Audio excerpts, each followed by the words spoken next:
a vision for your future.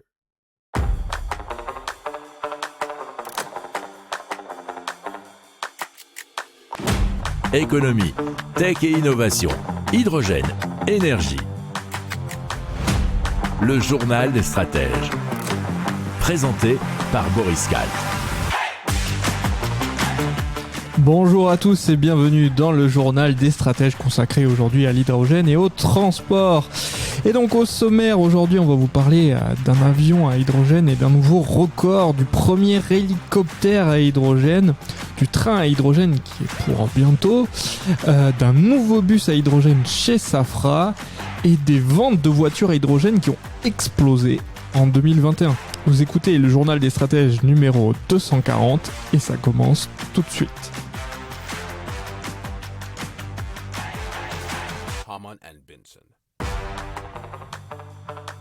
Le journal des stratèges. Et donc on commence tout de suite avec l'avion à hydrogène. C'est de H2Fly qui a produit l'un des tout premiers modèles d'avion à hydrogène du monde. Et donc il propose un avion de 4 places qui s'appelle HY4 ou HY4, qui est le premier avion à hydrogène capable de transporter des personnes.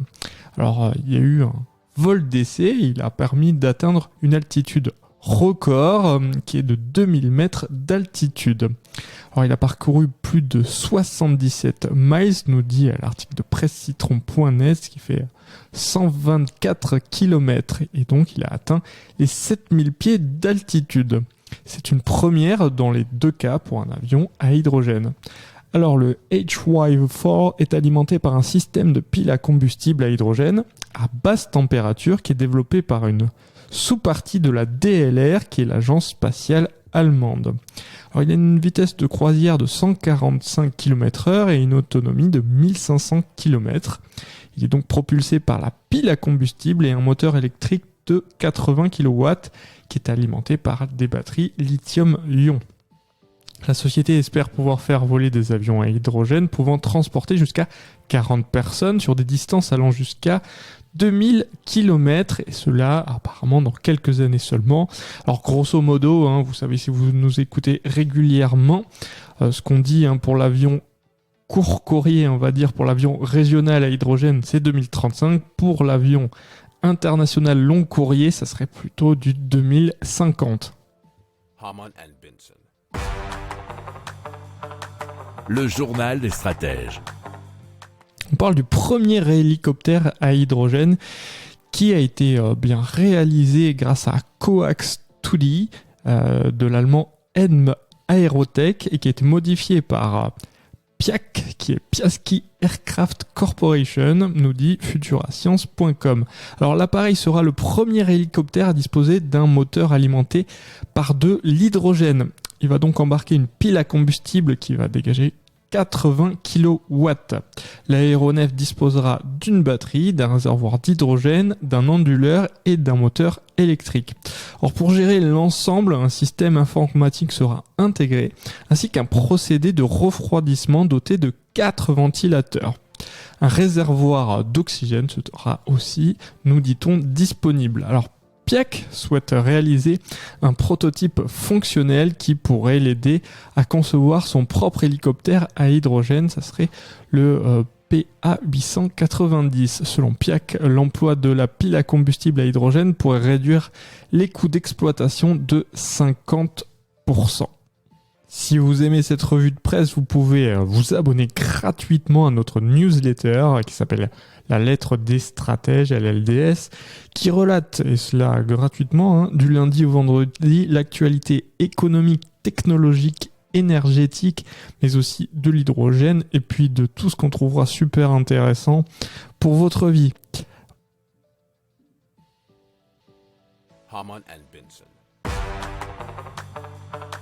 Le journal des stratèges.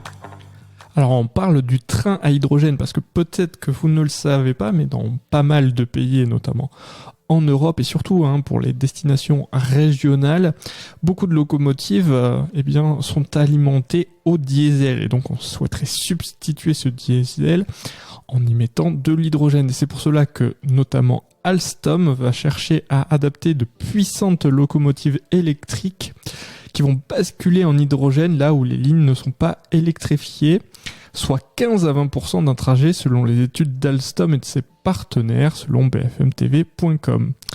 Engie aura, quant à eux, pour mission de proposer une solution de ravitaillement rapide et de fournir donc l'hydrogène renouvelable. Alors, ces nouvelles locomotives pourront entrer en service assez vite, dès 2025, tandis que la SNCF a pour objectif de sortir complètement du diesel en 2035.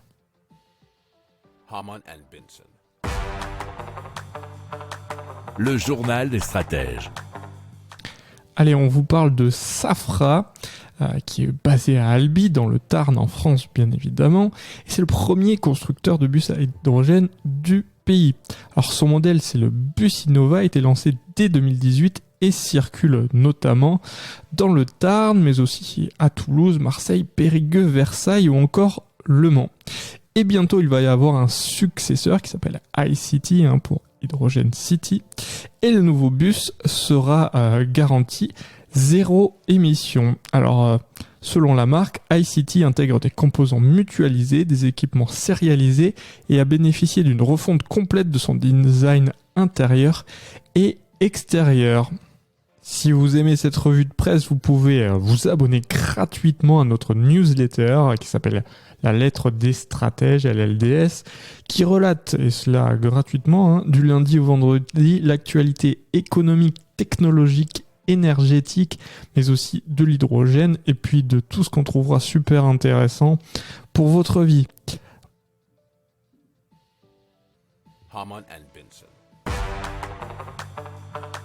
Le journal des stratèges.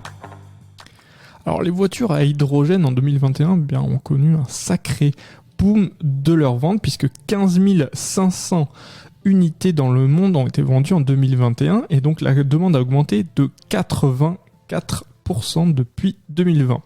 Et l'augmentation même par rapport au niveau pré-pandémique, elle est de 100,3%. Alors depuis 2011, quelques 41 700 véhicules ont été vendus sur les marchés mondiaux, nous dit MotorOne.com. Les 98% du volume des voitures à hydrogène qui ont été vendues l'année dernière correspondent à seulement deux modèles, c'est la Hyundai Nexo et la Toyota Mirai. Alors le reste se provient de Honda Clarity et à très peu pour le reste des marques, c'est-à-dire Renault, Maxus, BMW et Peugeot. Alors, il faut savoir que la Corée du Sud, c'est de loin le plus grand marché pour les voitures à hydrogène, puisque ça représente 55% du volume mondial. Alors, les ventes sont passées de 5 800 unités en 2020 à peu plus de 8 500 unités l'année dernière. Il s'agissait donc bien sûr dans tous les cas de la Hyundai Nexo qui est la voiture à hydrogène la plus vendue au monde. Alors bien que 92% des livraisons de Nexo aient eu lieu dans son pays d'origine, le total mondial a atteint 9 208 unités. Le principal marché quant à elle de la Mirai était en 2021 les États-Unis.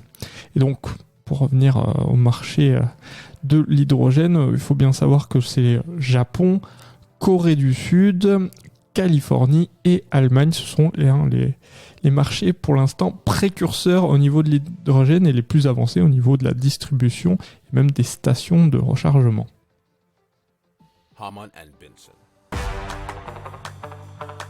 Le journal des stratèges. Voilà, c'est terminé pour aujourd'hui, mais on se retrouve bien évidemment demain pour plus d'infos. Je vous souhaite une bonne journée. Ciao.